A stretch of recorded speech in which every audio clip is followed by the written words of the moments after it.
A Thanksgiving Bear is a long-form short story about an extended family and friends enjoying Thanksgiving at a small country home in Lucky, Ohio. Jim Rose, the primary character, arrives after a 5-year absence from family events, flying in from his home in Key West, Florida. A pastoral story, it revolves around the warmth of an American tradition, familial tensions, a power outage, a snowstorm, and a mystery bear wreaking havoc throughout the neighborhood. Snowbound, Jim Rose tells a story by the fireplace about a time when we lived and worked in Heraclean, Greece. A boat hand for a Grecian fisherman, he stumbles upon a stack of ancient urns during a fishing trip, and a swirl of drama and danger ensues. The endings of both stories wind together in the last chapter, revealing amazing, emotional, and unexpected resolutions. Available on Amazon, a .co/d/bfdxrlt. Cast of characters: Aaron Rose, father of Jim and Patricia, Patty. Elizabeth Rose, wife of Aaron Rose. Lily Rose McIntosh, sister of Aaron Rose and Doris, mother of Jill Allen. Horace McIntosh, husband of Lily. Doris Rose Finch, sister of Aaron Rose and Lily. Barrett Finch, husband of Doris. Patricia Patty Rose Chase, daughter of Aaron Rose, older sister of Jim Rose. Zachary Chase, husband of Patty. Elizabeth and Caroline Chase, twin daughters of Patty and Zachary. Jill Finch Allen, daughter of Doris. Tom Allen, husband of Jill. Melanie Allen, daughter of Jill and Tom Allen. Kip Apple, friend of Melanie Allen. Chapter 1. Jim Rose sat looking out the window of the jumbo jet, catching a few glimpses of the rolling hills of southern Ohio through the thick, cottony clouds. Remembering, suddenly, an image from his childhood, as though the image had seeped into his mind like a single ray of sunlight slipping through a hole in the clouds. He remembered how his father, a farmer, would lead his family out to the western ridge which drew up just beyond their property, and how they'd spend a few moments waiting for the sun to set in the distant hills, the sun blowing up big as a balloon, lemon-colored, then cadmium, then deep orange, the dusty sky stretching out with layers of vermilion and sienna, until sometimes the light would strike some wandering cloud, painting the horizon with violet, bursting into gold and silver rivulets. When the sun finally sank into the hills, pulse after pulse, until only a mere wish of the day remained, Aaron Rose would stand on that hill and wrap his long arms around his family, and they would all hold their breaths, trying to be the first one to see that final speck of light disappear. There's nothing quite like the setting sun over the rolling hills of southern Ohio. Jim Rose thought of the sunsets he witnessed daily from the island he now called home, Key West, and wondered how they might compare. No matter. Both could carry wild dreams and starless nightmares peacefully into the forgiving night. 5 years? Jim almost said aloud, catching his mind as it began to step down an endless, misty staircase toward a locked chest of comfortless memories, thunderstorms, gloom, and ghosts. It had been just over 5 years since they'd all been together. 5 years since that long day together at his home on the island. It was Thanksgiving today, the 25th of November, 2010, and his Aunt Lily and Uncle Horace had invited everybody for dinner at their home in Lucky, Ohio. Jim didn't know for sure why he'd decided to make the long trip up to Lucky this Thanksgiving. I guess his sister was the one who'd finally persuaded him.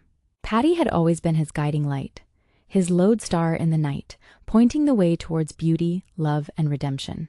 Where on this earth would he rather be tonight than drifting his way back home, back to Ohio, to have Thanksgiving with his family? Lily McIntosh pulled back the thin lavender curtain which half covered the window over her kitchen sink, peeking out toward the long stretch of 2-lane which ran by her house, squinting towards the west, struggling to focus through the striations of the autumn sun and the tall bare trees. She was sure she could hear a car. The frosty breeze had crystallized the corners of her window panes so that one corner looked to her like a small snowman, or a little bear.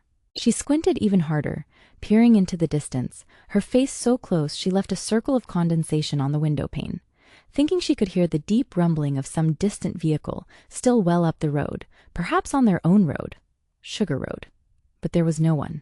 She let the curtain fall back, grabbed a dish towel to dry her hands, and rubbed her eyes, looking over at Horace, her husband of 41 years. She watched him stand over a pot of butter beans, humming deeply, though his large nose, a tune she'd heard 1,000 times. But for some reason, just now, it wouldn't come to her. Horace pulled up the thick lid with the towel in his spotted hand and took a deep whiff of the simmering beans through his white handlebar mustache. The steam swirled like smoke from a pipe. He took in the aroma, turned, and gave Lily a wink. Lily strolled over to his side and put her hand on his shoulder, joining him in a survey of the rich mélange of dishes and sauces on the stove, sniffing at the full mix of flavors before speaking. "Well, how's it doing?" she asked. Horace took another deep inhalation and almost sneezed. "Coming along," he assured her. Then he turned and gave her a kiss on the cheek. "No sight of James?" "No, honey. No one. Everyone's running late, I guess." Lily wiped the steam from his face with her towel, walked to the nearest chair in the dining room, and plopping down wearily, let out a sigh. Horace consoled her as only he knew best how to do, how to read her expressions of weariness as impatience, how the grip of her hand on his shoulder would summon a kiss, how she could rationalize when she wanted most to complain. "Well, it's Turkey Fay, you know. Traffic's always a mess out there." Lily pursed her lips, sucking lightly at her false teeth, rubbing the back of her neck. It was moist from being so long in the kitchen. How long had it been since they'd all been together? She tried to remember. It must have been more than 5 years. Of course, it wouldn't be the whole bunch of them. Cousin Ambrose and his wife Harriet sent their best wishes, but Ambrose was still recovering from hip surgery. But it's just the same. Poor James. He always brought her something beautiful from Florida.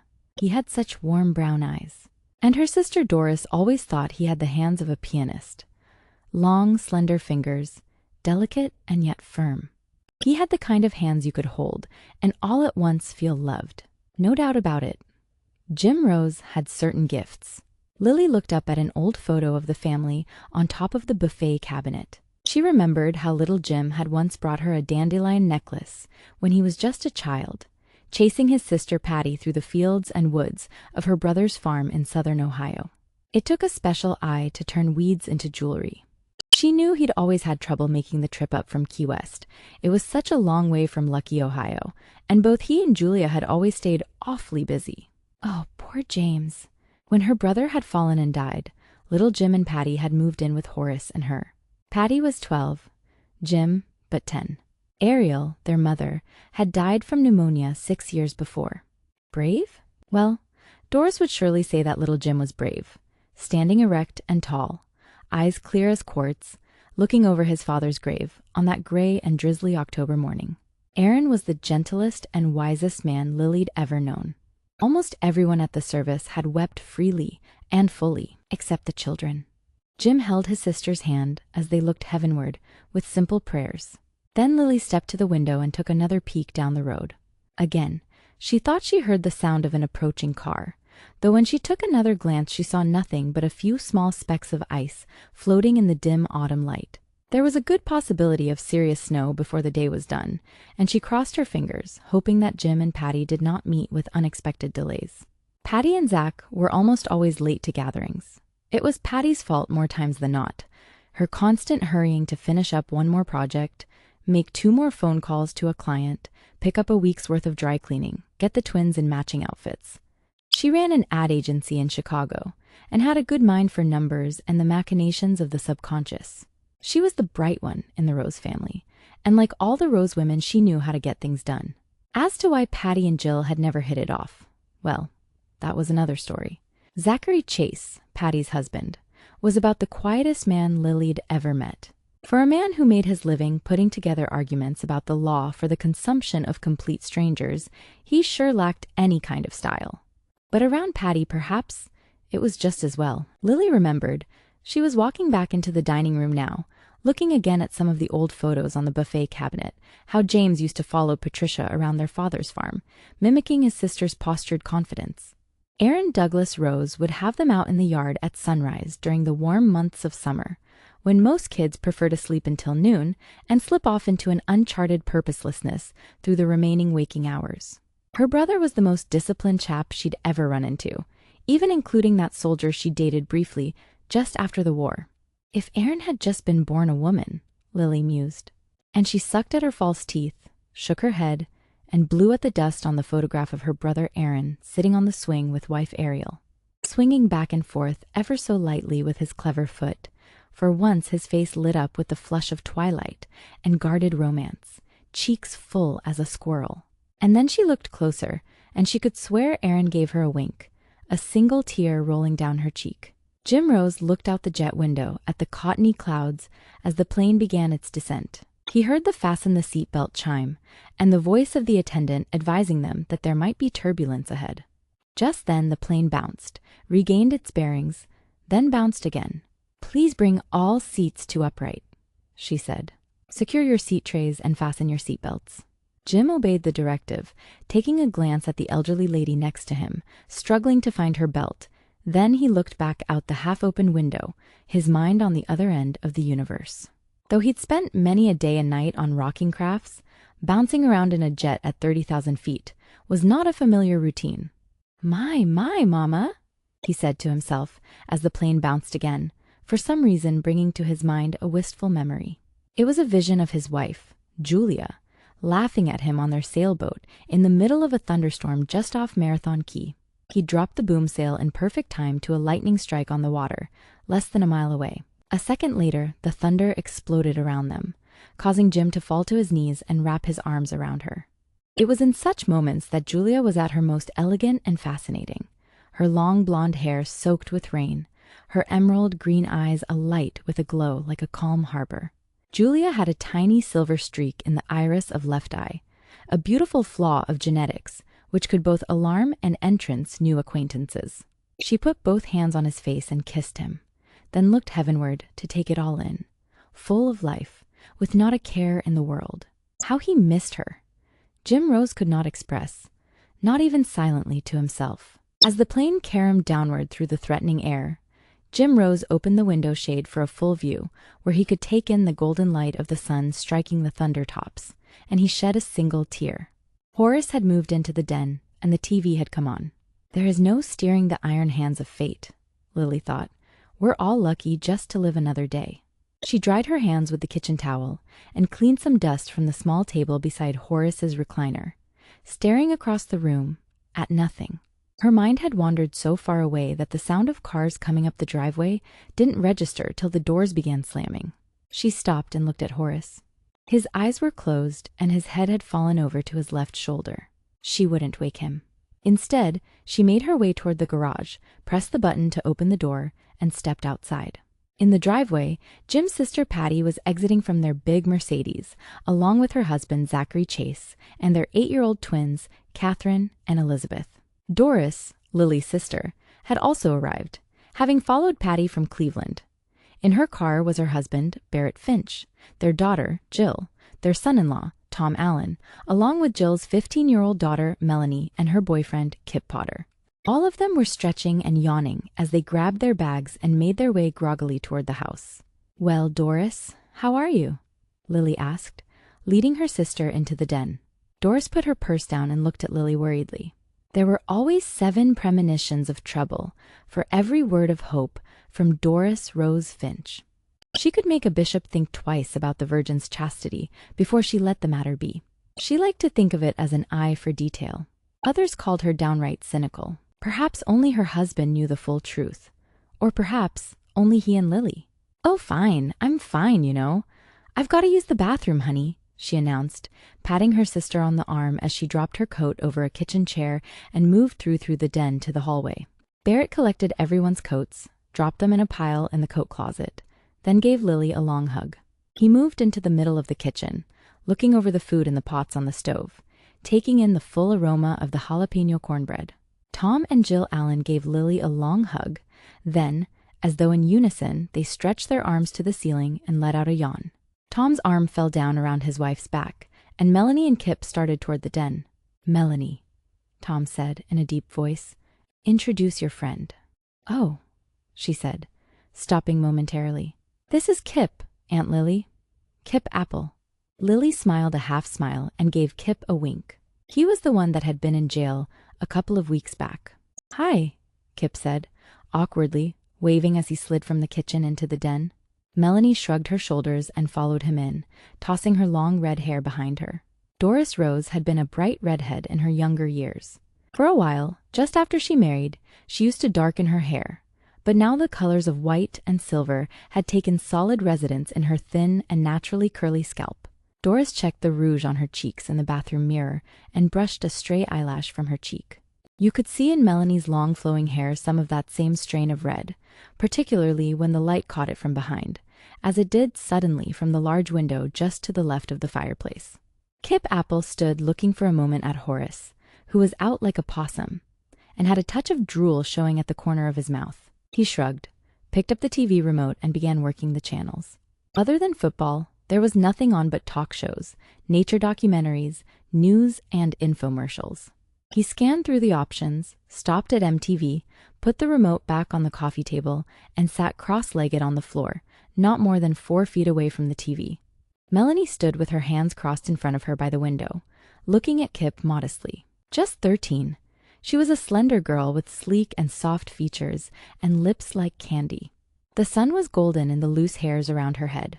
Her mother looked over at Melanie and sighed. Jill remembered when she was 14 and had hair as long as her daughter's. Though more brown than red, she could put a curl in it that would sure make the schoolboys swoon every time she walked by. Horace suddenly came to from the recliner and exclaimed, My mama!" "Hi, Uncle Horace," Jill said, slipping under her husband's arm and giving her uncle a hug. He was such a gentle man to be around, always so full of optimism and insight. Horace could turn the saddest of occasions, the funeral of a dear friend, say, into a celebration for the future. A salesman as a young man, he'd once served in the Merchant Marine, where he'd met Lily. He'd run for the mayorship of Fostoria, Ohio, and he'd won in a landslide. Then, after but 1 term, he'd quit to open a restaurant. After a few years, Horace McIntosh sold the restaurant and moved to Lucky to get into the real estate business. He'd stayed busy and learned the rules to a lot of games, but he'd never gotten rich. That is, of course, unless you count the quality of his friendships and the richness of his experiences. "Smells mighty fine, buddy," Barrett finally spit out, reaching down his big paw for a handshake from Horace. They looked at one another in the eye for a moment, without saying a word, their minds full of old memories. Had it been 5 years? Barrett wondered. He believed Horace looked younger than the last time they'd seen one another, on that long night on the island. Horace would probably never lose that cocksure grin. They'd have to bury him with it. There are some secrets only brothers-in-law share. Barrett held on to the sore place in his back and put a foot up on the fireplace, kicking back a stray piece of bark. He could smell the musty pine logs loaded up inside, anxious for a match. For a second, he had an urge to grab the large matches on the mantel and set it ablaze, but he controlled, for the time being anyway, his more natural impulses. Tom Allen moved between them and sat beside his wife on the love seat. Barrett still nodded in deep reminiscence. Jim Rose drove with his left hand draped lazily over the steering wheel of the Buick he'd rented in Toledo. He always got tired when he sat behind the wheel of a car for any length of time, no matter how much sleep he'd had. He found himself yawning and rubbing at his face as a slow, romantic song came up on the radio, shading his reflections towards distant, sunlit memories. As the song wound towards its conclusion, a single tear welled up in Jim Rose's eye. But he held it there, and thinking back to better times, he let loose of an easy smile. The radio had been breaking in periodically, with warnings of dangerous weather blowing from the west towards Lucky, packed up with deep snow. Jim Rose was born and raised in Ohio. Though he was a child of the plains, he'd grown to love the rolling seasons of the southern seas.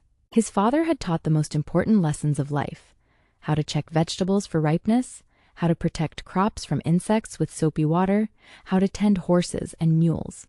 How to turn abandoned wood into tables and chairs, how to arrange the layers of his clothing to shelter him from cutting frost, and how to cut a path through the snow with a tilted shovel.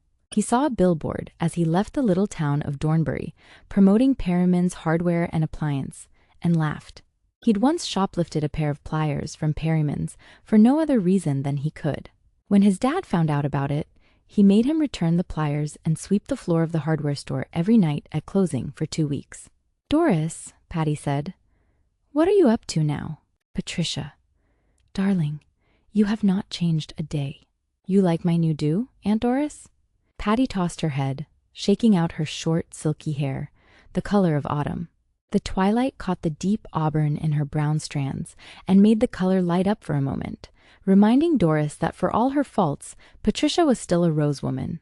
Patty looked at Doris's swaying face with a grin. The rouge on her lightly sloping cheeks pulled out the light whispers of hair that surrounded her lips. Behind Patty, looking clandestinely at the scene from the dining room, stood her husband Zachary, leaning back against the 100-year-old dining room table, introspective as always. Patty Chase made her way to the living room, where she could take in a full view outside through the living room window of the darkening light of the coming night. Hints of snow sparkling in the last reaches of daylight, as though the two forces had agreed to call a truce upon the arrival of a new frozen visitor. As the ice floated like ladybugs in a mating dance through the leafless, shivering trees, Patricia Rose Chase saw clearly the headlights of a small Plymouth rolling slowly towards her up the dusty road. She let go of Doris and wound her way to the kitchen window slowly. The car slowed and turned into the driveway. When he pulled off into the grass to park, her hand was over her mouth. "It's him," she said. "It's Jim." Chapter 2. Even as a child, he was too thin for his frame. They say some folks are naturally born to thinness. If that's true, then Jim Rose was one of these rare souls. He could eat 3 plates of spaghetti, half a loaf of French bread, wash it all down with a pitcher of beer, and not gain an ounce. He'd sprouted up 8 inches in junior high, and like most children who grow too quickly, his coordination took a while to catch up with his stature. Now an adult, he still moved with a certain lankiness, as though he were throwing his limbs out in front of himself, trusting in his good luck for each foot to land in the direction he was heading. Dark-haired, with a few touches of recent gray, he possessed a somewhat oversized nose, though rounded at the end, so that it threatened no one, and a broad protruding jaw, with full lips to balance his large brown eyes. With a touch of sun on his cheeks, he could smile with a flash of innocence and youth. Though not keen on sports, he preferred the mystery and solitude of a good book. Jim Rose became an able swimmer, perhaps taking to the water to cover up the pointed angles of his joints. He had delighted as a youngster in thrashing around with the snakes and lily pads, which took habitat in Gresham's Lake, a mile's walk from his father's farm. It was natural that he took to swimming, to the point of competing in amateur events in Toledo during the summer. His long, measured strokes were as elegant as his gait was awkward. He'd even saved a drunken sailor's life one night, while in the Navy, in choppy seas off the coast of Pensacola. It could be that Jim Rose was drawn to the water by the stories his Uncle Horace used to tell about his travels in the merchant marine, for Horace had a knack for storytelling, and had many times kept the children up late, whispering to them of fog-shrouded ports, distant ruins, and the ghostly winds which would sometimes call out a sailor's name from across the depths of some murky, tossing sea. My, Mama! Horace let out, making his way out of the garage, looking out over the heads of the crowd. "Little Jim, you old sport." Seeing Horace's broad smile again after so long, had it been 5 years, brought back a wash of warm, foggy memories. Patty met him first out on the cracked concrete driveway, and she looked deep into his eyes as she held his hand. After a moment, she stood on her tiptoes to whisper in his ear. He smiled and gave her a kiss on the cheek. Jim Rose fit in easily with this group of folks, like he always did when surrounded by relatives and friends, and even complete strangers. He winked at Uncle Horace, gave Lily a big long hug, and apologized to Doris, saying that he'd not take so long before his next return to Ohio. But what the heck? She could always come down to Florida. Jim Rose found a beer in the back of the frig and leaned back against the kitchen counter, watching his Uncle Horace sample a taste of his concoctions from the serving. Spoon in his thick, spotted hand, adding on a shake or two of basil in this pot, a dash of oregano in another, then a quickly chopped clove of garlic to the turkey bast. Jim Rose looked sheepishly at Lily and Doris, both of them looking at him with wide eyes, like the cat had stolen both of their tongues. His sisters were as different as a possum is from a friendly old hound dog. Lily, quiet, and carrying with her solidity and reassurance. Doris, loud and uneasy, fearful of every creak in the attic or whistling of the wind. You'd think Lily was the oldest of the two, based on their natures, but Lily was 2 years younger. They were a hardy pair as youngsters, and unusually strong. They could split logs or pitch shoes as well as half the boys in their schoolhouse. More than once had their older brother stepped into the middle of some minor controversy to save an unsuspecting lad from a fat lip and a shiner. The girls would have been athletes if they'd grown up in a more modern age. Runners, maybe, or basketball players. Jim looked at his aunts, both of them anxious to ask him a dozen questions, give him all their condolences, and shower him with 2 hearts as large as the Ohio River Valley. For a moment, as the steam from one of Horace's pots swirled into his eyes, fogging his vision, Jim Rose could see his father standing behind them. Eyes as big as owls' eyes in the mist of the moon, looking sternly over their shoulders, his ashen derby cocked, almost covering one eye. Aaron Rose nodded his head slowly, holding back a knowing grin. Jim Rose rubbed his eyes to throw off the illusion, and as he did, the steam broke to the ceiling and dissipated with his thoughts. It was Doris who spoke first, her hands clasped before her like a statue in prayer. "My dear Jim, you still look so young." She moved past Horace and grabbed Jim's hands briefly, looking up into his eyes, smiling demurely. Her head shook when she spoke. "I'm so glad you're here. The whole family, I had surgery last year." Jim Rose reached out and ran a hand through Doris's soft white hair, pursing his lips and looking down at his aunt with his soft brown eyes. "I know," he said. "How are you?" "Well," she began, leaning close enough so he could smell the onions on her breath. "When you get to my age, Oh, well." Doris looked over at her sister, Lily, who had moved to Horace's side. "The old Constitution ain't what it used to be." "Well, we're all getting old," Jim assured Doris, suddenly distracted by the crisp bubbling of turkey fat, filling the narrow kitchen with the dark juices of the American bird. He remembered how serious a holiday Thanksgiving had been when he was growing up. There were times when his father would take him out hunting for pheasant or quail in the week prior to the event. Aaron Rose would tell stories to his young son about the founding fathers, his voice quiet and clear as a stream. Ole Franklin, now he was the artist in the bunch, a flaming leftist they'd call him today, crazier in a loon, caught up in every trick of science, though a good mile smarter than he looked. And then Aaron would brag about the time he shot a wild turkey himself, stomping through the wildlands of Pennsylvania, back when wild turkeys, goodness by greatness, everything was wild back then. Back when wild turkeys roamed the wilderness, and back when the great brown bear was the master of the Shadowlands, and all this time leading his son patiently up a tree line, stepping on the dry leaves with the footsteps of a Shawnee warrior, eyes mere slits, picking out every motion in the field, every change of color in the dry stubbles of corn or wheat. "There's one," he'd whisper, holding up his chin in the direction of the wild creature who hid silently in the chopped-up field, its head tucked on its breast, heart twittering in fear, the meager drops of blood racing fearfully through its hollow bones. Jim Rose would step out quietly, under his father's big arm, and draw a sight on the wash of feathers half hidden in the field, the butt of the shotgun on his right shoulder, his left hand holding the wooden grip. Shaking slightly, his right hand clinched on the trigger, shaking even more, his left eye closed, his right eye focused down the barrel to the sight, his mind trying to pick out a moment when the target was square. Then little Jim would fire off a shell and bust up the corn rows, and out would fly half a dozen portly pheasants, fat and lazy from a long summer of freedom and safety, and while they squawked and flapped, their wings furiously, flying off in 4 directions at once, Aaron Rose would draw his sights and pick out a single bird, then lead the target with his steely barrel into the overcast and sheltering sky. Little Jim could still see the buckshot spreading out like a shadow toward the speedy bird, and how the pheasant would fold up when hit and fall to the ground like the closing of a long book. They would take whatever they shot.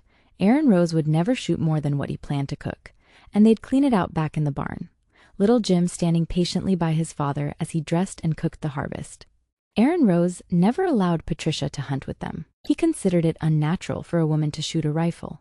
One of the few times he'd spanked his daughter, though even then hardly hard enough to draw a tear, was after he'd caught her out shooting the 20 gauge into the creek.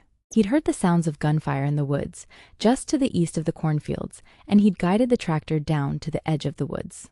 There he'd spotted his daughter, kneeling in the bush, struggling to hold the heavy shotgun parallel from her shoulder, firing wildly at a turtle cooling off in the shallow water. The kickback had thrown her to her backside. Patricia was a precocious child and easily distracted around the family farm. Though Aaron Rose grew principally corn on his small farm, every 4th year he grew oats and a little wheat to keep the soil replenished with nutrients. The Roses kept chickens in the side yard, milk cows in the barn, with a couple of mischief-making horses, and they had a 4-story beehive not far from the creek. It was a house surrounded by smells: ripening corn, chicken feed, hay, cow dung, the sweet aroma of bee honey fresh in the hive, the rich and sweeping flower beds which Ariel Rose tended on all corner of their land, and the constantly changing odors of the creek, filled with birth, life, and decay. It was a small farmhouse the Roses lived in, but one with a front door always open to visitors. Often Aaron would spend time preparing a Saturday night buffet for all the neighbors, or a Sunday picnic spread out in the yard. Of course, everyone else would bring 3 pots of food, and before it was over, take 3 more pots home with them. Patty and Jim always loved these gatherings, for their TV only picked one channel worth watching, and the tales, gossip, and mystery a youngster might overhear amongst such a group of lively neighbors could easily provide a month's worth of speculations and dreams. Patty rested her hand on Jim's shoulder as she stood beside him, looking out the living room window across the long and quiet front yard. The snow had suddenly picked up, and the snowflakes, fattened up by the crisp frost and high humidity, drifted peacefully through the barely stirring limbs. She rubbed his shoulder protectively. "What are you thinking, Jim?" Liz and Caroline came racing up to the window and stood looking out so closely their small, rounded lips left circles of steam. "Look at the snow, Mommy," Caroline announced. Patty gripped her brother's shoulder tightly and gave him a kiss on the ear as the twins rushed off to gather their mittens. "I'm not thinking at all," Jim said. "Just remembering how it used to be, when we were kids, watching this stuff. It brings back that sort of thing. Something crazy about the snow brings out the fool in me." "Yes, but you were so cute. How you used Hudavai's caves leading nowhere, and then—" "Well, it looks like another drift coming. Wouldn't be surprised if we get snowed in." "Yep, they said there's a storm coming. I'm so glad you made it, Jim. You don't know." Jim turned his gaze away from the floating snowflakes to look into his sister's eyes. He ran his hand under her chin. "I think you're just getting hungry, sis. The smell of that turkey's working on your brain cells." He raised his nose to the air and took in a deep, full whiff. "It do smell good now, don't it?" In the living room, you could smell the dark fat of the turkey skin broiling, just ready for slicing, and mixed in with it the smell of giblet gravy, thick with turkey giblets and boiled eggs, along with sweet potatoes covered in roasted marshmallows, squash casserole browning off in the oven, and freshly buttered rolls. Patty laughed and gave him a hug. "You remember when we were kids, Jim? And how we made a pact?" He looked at her solemnly, studying her face. Her dark eyes had the beginnings of crow's feet around the edges. Jim imagined these lines as the logical result of an ambitious career woman. 1 too many 2-martini lunches, 1 too many afternoon cocktail parties with the guys, 1 too many late nights with a strong cup of coffee, fretting over the next morning's presentation. Patty's hair had always been straight and thin and silvery auburn, but recently she had cut it short, keeping up with the current style for modern businesswomen. His older sister's face looked suddenly so much softer and more fragile than he'd ever seen it. Her cheekbones, as sharp and hollow as his own, were plump, her lips thin and almost quivering. The golden gray twilight threw thin shadows on every line on her face. They had been kids. Who could blame them for being idealistic? They'd grown up in an idyllic childhood. Loving, industrious parents who understood the value of hard work, humor, and scholarship. Their farmhouse filled with books of all sorts, novels handed down from Ariel's parents.